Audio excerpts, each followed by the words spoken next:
Shabbat Shalom, PJC, good Shabbos. This Shabbos Parshas Shelach begins our conversation, draws our attention towards the land of Israel. It demands that we think about the anticipation that the Jewish people felt while they found themselves in the Midbar, in the desert, and what they had to consider, what they had to contend with conceptually to prepare themselves from shifting from a nation of slaves and enslaved people who are subservient to masters, to becoming masters of their own destiny, to building homes and homesteads, to building farms and building life in a permanent home. That anticipation, God recognizes as a very human feeling. We've all been anticipating for so long the future of a post-pandemic world.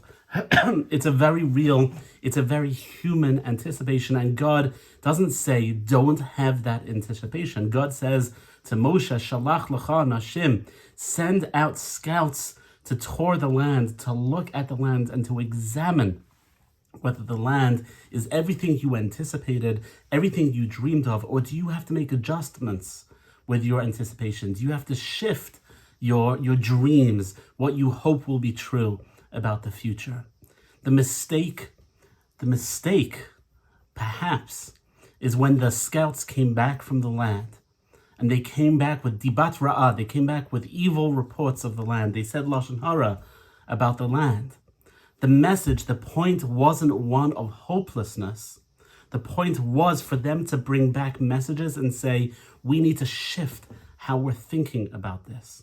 We need to shift our disposition. We need to understand that, yes, it's a land, a blessed land flowing with milk and honey. They brought back grapes that two of the scouts needed to carry. They were so significant, so large, and so impressive. They brought them back, and they should have turned around to the Israelites and said, whatever you're anticipating, whatever your hopes and dreams are for the future, understand that it's a blessed land. Understand that it lives up to the promises that God made to Abraham, Isaac, and Jacob. And understand we are going to have to shift our thinking, because it's not going to be easy to conquer. It's not going to be easy to live there. It's not going to be easy to thrive in the land. It's a land filled with promise, which is perhaps why it's called the Promised Land. But it's a land that requires massive efforts. It requires a massive amount of undertaking. We all have aspirations for the future. We all have dreams for what our lives will be. And perhaps as we send out our scouts, as we think about what we want to be true about our futures, we also have to think about the anticipation, the hopes and the dreams that we have now. Not because we shouldn't have anticipation, not because we shouldn't have hopes and dreams, but because we should understand, if we want the future to look a certain way, if we want it to be a certain style, if we want our community to be a community, if we want our shul to be a shul, if we want us to be growing in our relationship with God, these are all things that we need to work and structure our dreams around. We need to structure our anticipation around. If we look at the future and we just say, we can't create, we can't build, we can't become what we want to become, then we're going to be in a hopeless place. We're going to be in a helpless place. We're going to be in the place that the spies, the scouts insisted the Jewish people should be. And God says, you guys are not ready.